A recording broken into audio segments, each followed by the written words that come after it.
Palavra de Deus.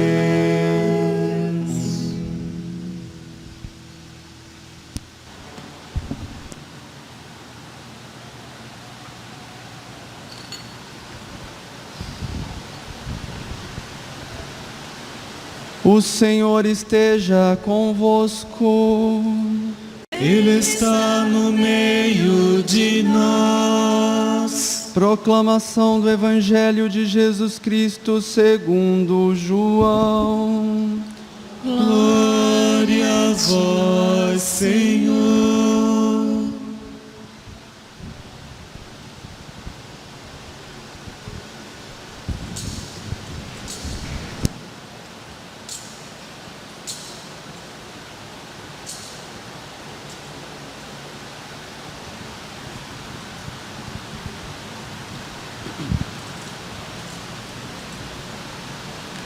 Estava próxima a Páscoa dos judeus, e Jesus subiu a Jerusalém. No templo, encontrou os vendedores de bois, ovelhas e pombas, e os cambistas que estavam aí sentados. Fez então um chicote de cordas, e os expulsou todos do templo, junto com as ovelhas e os bois.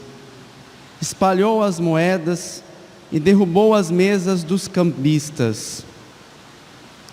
E disse aos que vendiam pombas: tirai isto daqui, não façais da casa de meu pai uma casa de comércio.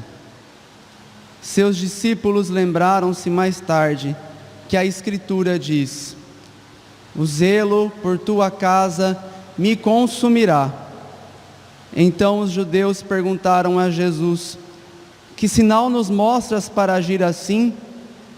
Ele respondeu: destruí este templo, e em 3 dias o levantarei.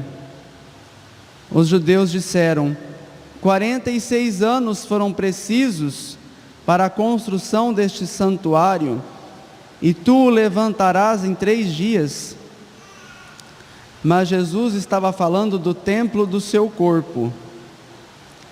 Quando Jesus ressuscitou, os discípulos lembraram-se do que ele tinha dito e acreditaram na Escritura e na palavra de Deus.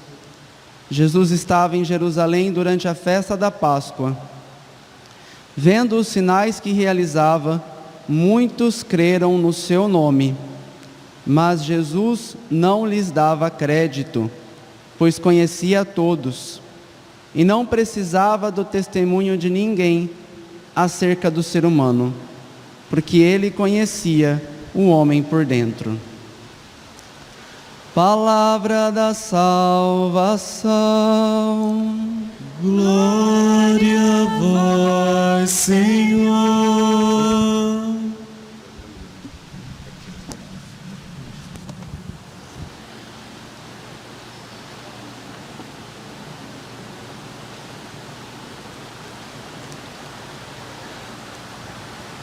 Caríssimo Padre Tiago, irmãos e irmãs aqui reunidos, no Evangelho de hoje nós vemos Jesus bravo, indignado, irado. Por quê? Porque Jesus usa até de um chicote para corrigir o povo, para corrigir inclusive sacerdotes dentro do templo. Qual é a razão principal dessa atitude de Jesus? Existe uma reflexão de um autor chamado Sertilanges, o que Jesus via do alto da cruz. E dentre as coisas que Jesus via lá de cima, do momento em que ele estava sendo crucificado, do momento em que ele estava sendo assassinado,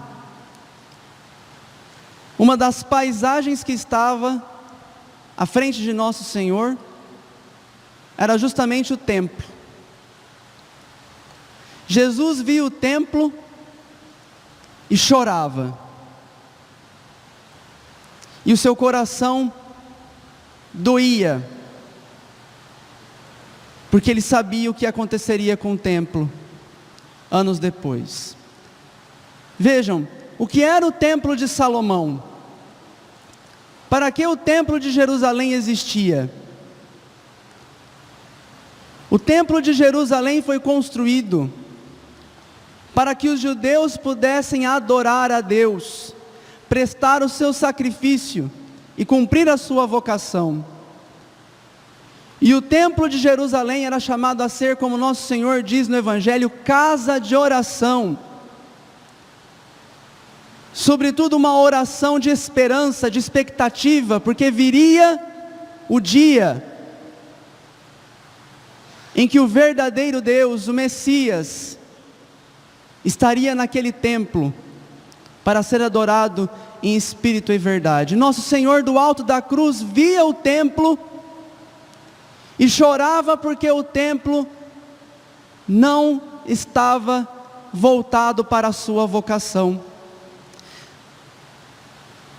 Jesus pensava, o autor deste livro diz, é possível imaginar Israel a aclamar o seu Cristo, seus chefes dando exemplo, seus pontífices investidos do novo sacerdócio. Veja, os sacerdotes da antiga aliança, os sacerdotes que estavam no tempo de Jesus, eram chamados a ser sacerdotes de nosso Senhor, ministros da palavra de nosso Senhor, pontífices investidos do novo sacerdócio, seus sinédrios se transformando em concílio, seus doutores tornando-se todos, como Paulo, mestres do Evangelho e dos apóstolos junto aos gentios, e consequentemente, o templo investido de uma nova consagração e de um papel mais amplo.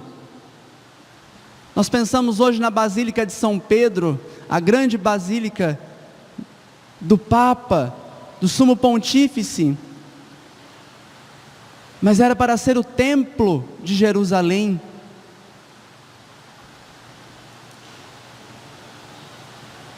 E o templo com uma nova consagração, um papel mais amplo, elevando-se à dignidade de primeira igreja cristã. Um templo no sentido pleno da palavra. Seu santo dos santos, até aqui vazio como um espaço de espera. O templo, ele aguardava o dia em que seria colocado no centro dele, assim como nesta igreja, o sacrário, para que Jesus pudesse permanecer ali, no seu corpo, sangue, alma e divindade. O templo era destinado a ser casa de Deus, templo de nosso Senhor. O templo até aqui vazio como um espaço de espera, acolhendo dali em diante o vivo e eterno Santo dos Santos. Nosso Senhor olhava, via a vocação do templo, a vocação dos judeus e chorava, porque aquela vocação havia sido renunciada, havia sido jogado fora, ignorada, e o templo havia se convertido simplesmente num barracão, uma construção de pedras,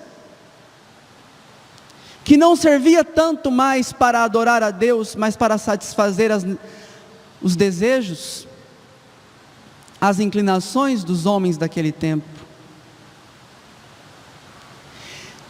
Se o templo e o povo de Israel tivesse cumprido a sua vocação,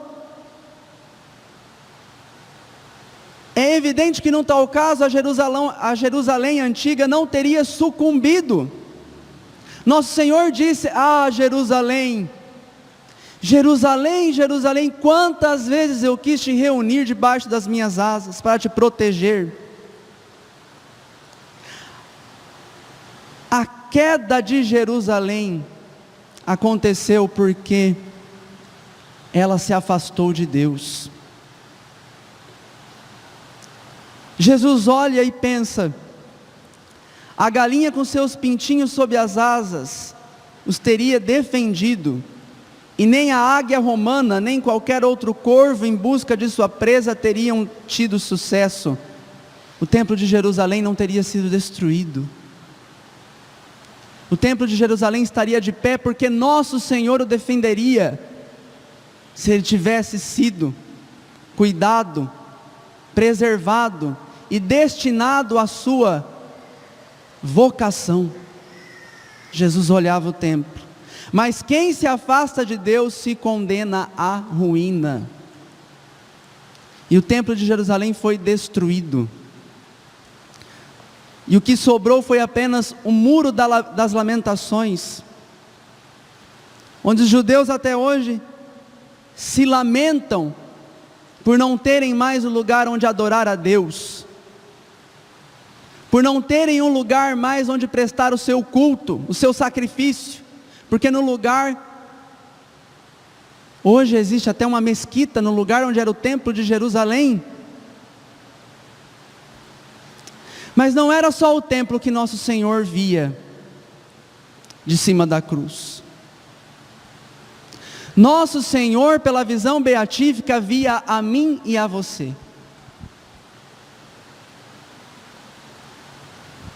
O nosso corpo é templo do Espírito Santo, e nosso Senhor via a cada um de nós. E Ele via o estado da nossa alma, e via também o nosso chamado vocacional. E olhava para mim: diácono Renan, quantas vezes eu quis te reunir debaixo das minhas asas. Ele olhava para a igreja. A igreja é o corpo de Cristo, o templo.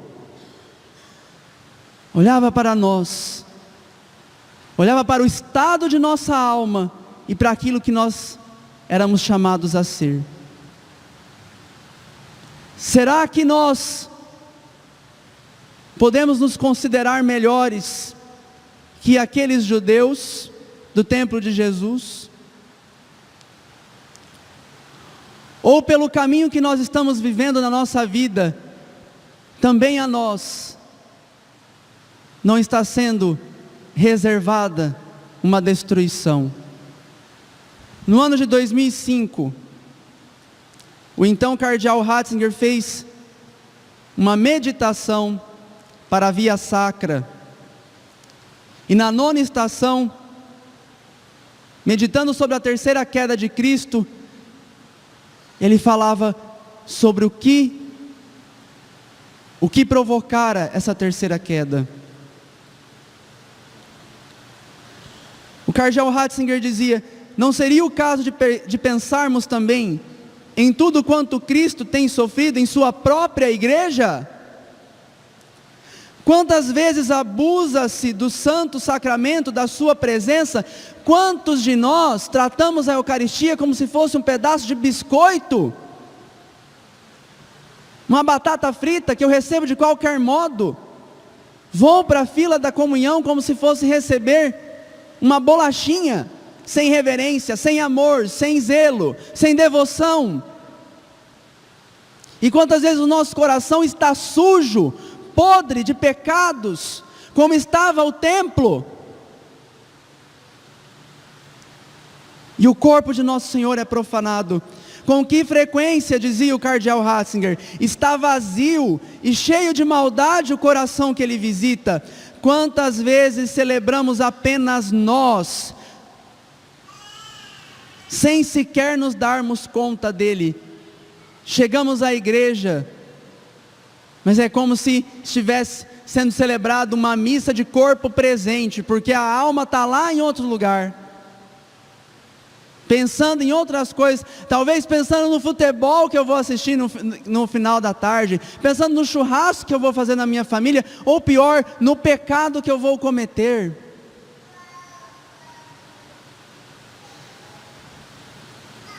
Quantas vezes a sua palavra é objeto de distorções e de abusos, que pouca fé em tantas teorias, quantas palavras vazias. Nós iniciamos a quaresma cheio de palavras, cheios de propósitos, mas não dá uma semana e já estamos fazendo tudo e mais um pouco do que não deveríamos fazer nesse tempo de quaresma. Quantas palavras vazias, quantos falsos propósitos. Ratzinger diz, quanta impureza, quanta porcaria existe na igreja também. E justamente entre aqueles que no sacerdócio deveriam pertencer completamente a Ele, quanta soberba, quanta autossuficiência. Respeitamos tão pouco o sacramento da reconciliação. Quantos de nós pensamos assim, eu vou cometer esse pecado aqui, mas não tem problema, depois eu confesso, está resolvido. Eu cometi esse pecado aqui, mas depois eu vou lá e confesso, está tudo resolvido, está tudo tranquilo. Tudo isso está presente na sua paixão. Jesus olha para nós e vê a vocação, a altíssima vocação da igreja, dos seus filhos, dos seus sacerdotes. E pensa, o que será desta igreja? O que será desta geração? Que vive tão mal a fé, tão mal os presentes, os dons, as graças, que não ama de fato nosso Senhor. Cardeal Ratzinger segue e diz, Senhor, muitas vezes a vossa igreja parece-nos uma barca prestes a afundar, uma barca que faz água por todos os lados, e mesmo na vossa messe, vemos mais joio que trigo. A veste e o rosto tão sujos da vossa igreja chocam-nos, mas somos nós mesmos que os sujamos, com as nossas falsidades, com a nossa hipocrisia, com a nossa falta de perseverança, com a nossa idolatria às coisas do mundo, com o nosso mundanismo. Um autor chamado Gustavo Corsão, ele dizia assim, o que falta aos católicos brasileiros é catecismo e vergonha na cara.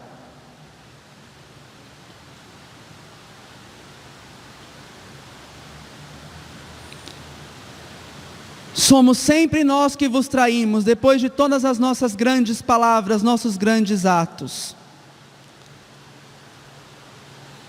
Com a nossa queda, lançamo-vos ao chão, Jesus, e Satanás ri disso, porque espera que não mais conseguirei levantar-vos. Satanás ri da igreja, ri de nós, ri de nosso Senhor Jesus Cristo. Meus irmãos, nós precisamos tomar uma atitude de fé verdadeira, precisamos nos cansar dessa vida de católicos meia boca, de católicos salário mínimo, de católicos que não são católicos, porque não vivem a sua fé de verdade, querem dar sempre um jeitinho, sempre uma forma de escapar, sempre uma forma de viver acomodado, adaptado. Madre Angélica, uma religiosa americana que já faleceu em 2016, ela fundadora de uma TV católica nos Estados Unidos, em 1992, diante de um escândalo que aconteceu na igreja dos Estados Unidos, vendo a forma como estavam destruindo a fé, destruindo a igreja, emporcalhando o vestido da noiva de Cristo, Madre Angélica diz, eu estou cansada dessa igreja mundana, dessa falsa igreja. Eu estou cansado dessa hipocrisia, eu estou cansado dessa mentira, eu estou cansado dessa duplicidade, eu estou cansado desse relativismo. Eu sou católico, mas eu não sou católico tão radical assim. Eu sou católico, mas eu assisto pornografia de vez em quando. Eu sou católico, mas eu vou para a balada. Eu sou católico, mas de vez em quando eu faço um caixa 2, eu roubo, eu trapaço. Eu traio a minha esposa, depois eu confesso, Madre Angélica, eu estou cansada. E nós devemos nos olhar no espelho neste domingo e dizer para nós: eu estou cansado de mim, eu estou cansado dessa falsidade, eu estou cansado de ser um católico falso, que vem à igreja, faz todos os ritos, se ajoelha, levanta, reza, mas da porta da igreja para fora eu me torno um demônio, porque eu não cumpro os mandamentos, porque eu não cumpro a vocação que Deus me deu. Nós devemos nos cansar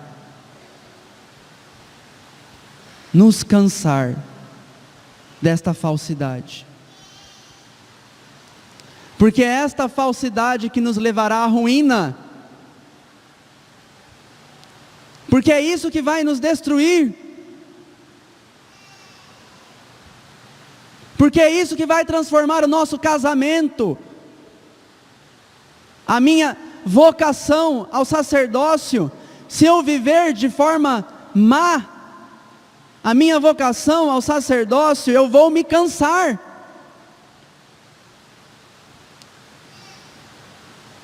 Eu vou trair nosso Senhor, porque eu não o amo, porque eu não quero fazer a sua vontade, e eu vou levando uma vida infeliz, buscando falsas felicidades, em lugares errados, e daqui a pouco eu estou buscando a felicidade até na lavagem dos porcos, como o filho pródigo, como meditávamos num dos evangelhos da missa durante essa semana. Nosso Senhor nos dá os mandamentos, e Ele nos dá os mandamentos porque Ele quer tirar o que há de melhor de nós. Deus nos ama, Deus nos deu o dom da vida para ter vida em abundância, e Ele nos dá os mandamentos para que esta vida seja em abundância. Os mandamentos não são uma prisão, mas são a verdadeira liberdade. Porque os mandamentos não me escravizam, agora o pecado te escraviza.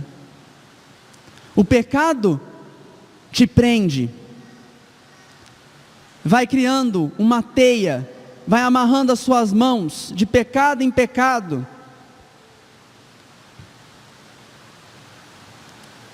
O homem que adultera, que trai a sua esposa, peca contra o 9º e o 6º mandamento, depois peca com a mentira, depois peca em casa porque não cumpre com seus deveres, não honra o matrimônio, e vai se embrenhando, vai se destruindo.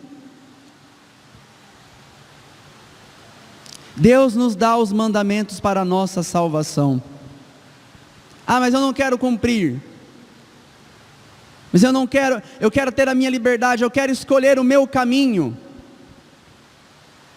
Não é possível seguir um caminho que não seja o do Senhor e ser feliz, porque o nosso coração tem desejo de felicidade eterna, tem desejo de salvação, de vida eterna, e ele ficará inquieto enquanto não repousar no coração de Cristo, como dizia Santo Agostinho.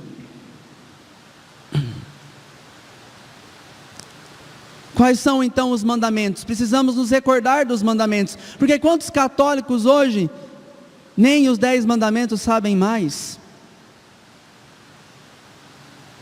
Primeiro mandamento, amar a Deus sobre todas as coisas.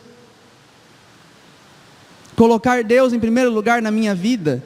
Mas quantos católicos estão colocando em primeiro lugar o artista fulano de tal, o programa lá, o reality show? Estão preocupados em cancelar fulano de tal. Enquanto Deus quer tirar o melhor de nós, o mundo quer tirar o pior de nós. Esses reality shows que colocam um bando de gente dentro de uma casa, é para tirar o que tem de pior. É para tirar briga, é para tirar fornicação, fofoca, prostituição, intrigas, dissimulação. E tem católico que assiste isso, que perde tempo assistindo essa porcaria.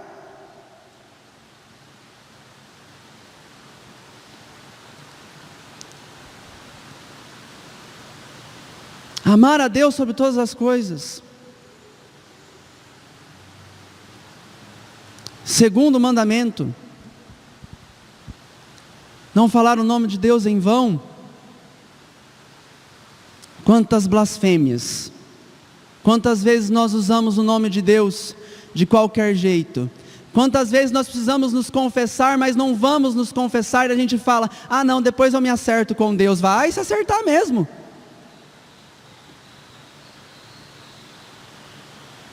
Quantas vezes nós abusamos da misericórdia, não, Deus é misericórdia, ninguém vai para o inferno está vazio, Deus é amor, é bonzinho, então eu posso fazer qualquer coisa, eu posso pintar o 7 que não tem problema. Blasfêmia.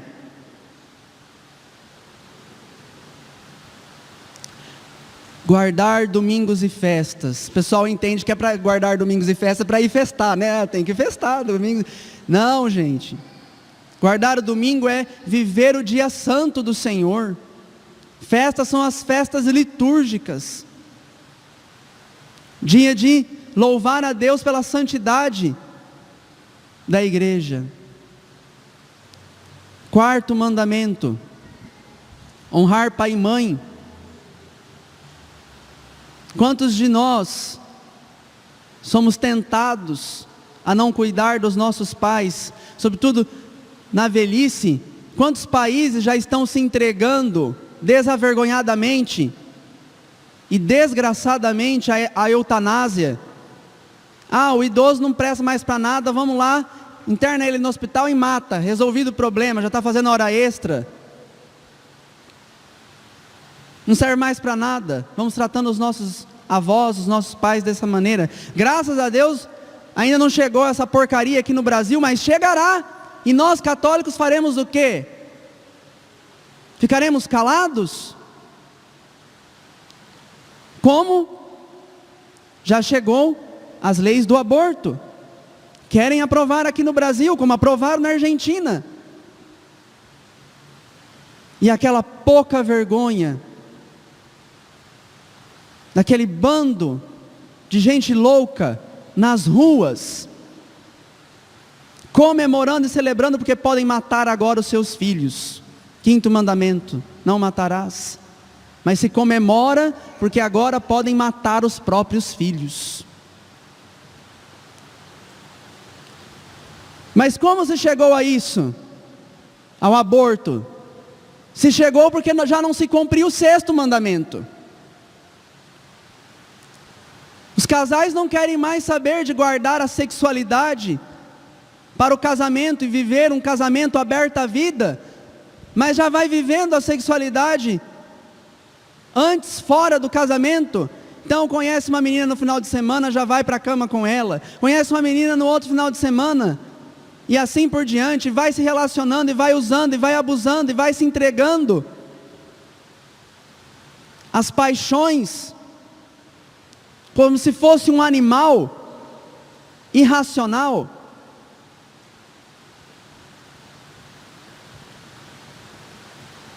Um pecado vai levando ao outro. Sétimo mandamento, não roubar, não trapacear. não desviar o dinheiro, né, os bens que são destinados a uma finalidade boa para outra coisa. Agora, nesse tempo de pandemia, quantas notícias nós temos de desvio? Em plena pandemia, as pessoas morrendo, precisando, e quantos estão abusando disso para engordar os bolsos? 8º mandamento, esse a gente às vezes faz vista grossa: não levantar falso testemunho, não fofocar. Quem fala demais dá bom dia a cavalo. Já ouviram esse ditado? Fala pelos cotovelos.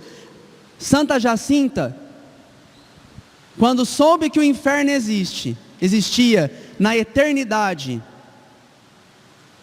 existe na eternidade, e soube por revelação da Virgem Maria que um dos pecados que mais levava para o inferno era o pecado da língua, ela dizia: mas o que lhes custava ficar de boca fechada? O que custava fazer silêncio? Não, mas eu tenho que expor, eu tenho que falar, E nós católicos muitas vezes: ah, fulano, deixa eu compartilhar uma coisa com você sobre aquela outra pessoa, mas para a gente colocar em oração. Ainda blasfema, né? Ah, mas vamos rezar por essa situação. Fala horrores da vida alheia e depois termina: mas vamos rezar por essa situação. Fofoqueiros.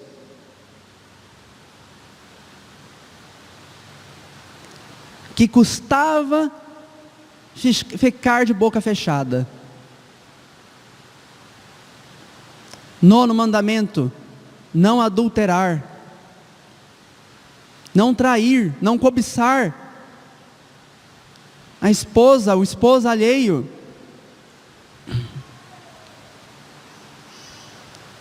10º mandamento: não cobiçar as coisas alheias. Deus nos dá isso para nos fazer felizes.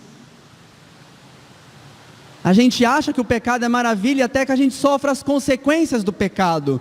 Eu conversava esses tempos atrás com um rapaz dentro do Uber, e ele contando para mim: olha, diácono, eu traí a minha esposa, e eu não me importava com aquilo, até o dia em que eu descobri que ela também me traía, e ela me abandonou para o outro, e eu senti a dor do que é ser traído.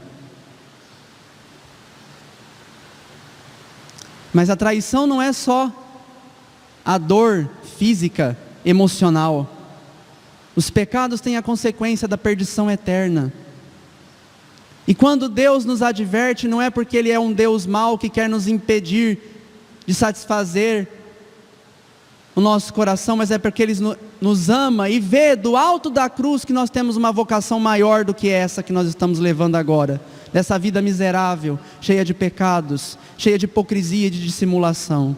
Meus irmãos, nós somos chamados a ser santos, a ser grandes, a participar da vida eterna, da alegria eterna de nosso Senhor, da alegria que Jesus preparou no céu para nós. Na casa de meu Pai há muitas moradas, há um trono, há uma casa, uma morada, um lugarzinho para cada um de nós no banquete celestial.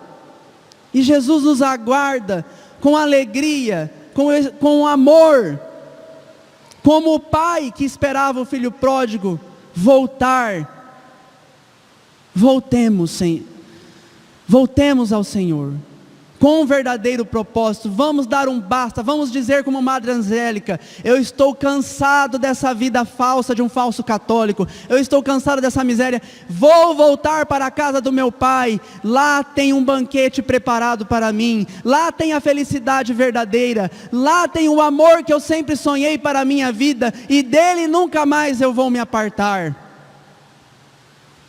Voltemos para o Senhor, Voltemos para Jesus, voltemos para a Virgem Maria, voltemos para a oração, para os santos com verdadeiro propósito. Saiamos daqui buscando o quanto antes uma vida nova, a confissão. Graças a Deus nós temos esta oportunidade. Quantos lugares aí pelo Brasil as igrejas estão fechadas e nós temos a oportunidade de termos a nossa igreja aberta.